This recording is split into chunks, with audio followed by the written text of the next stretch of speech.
Ang uyab, dili na dapat pasakitan. Pasiritan.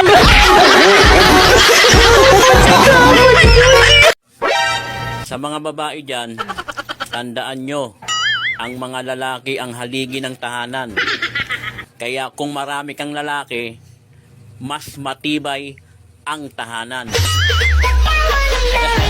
Oy, mami. Natatawa ako sa kasama ko sa trabaho. Tsaka yung asawa niya. Totoo ba yung sinasabi nila pagka babaeng walang dilig, mainitin yung ulo? Ano naman sa'yo?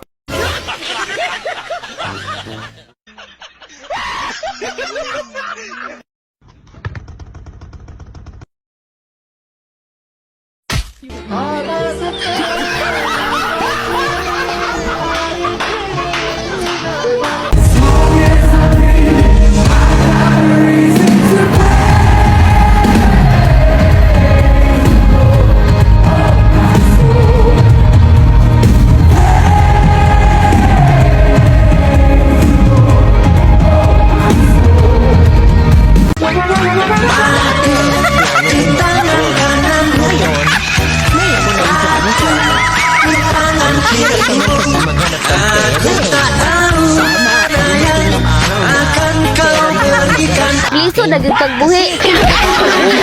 Hahay, naglisod na jud ko sa akong kinabuhi. Samot nagmusulod ang puti, magliso na gyud pagbuhi.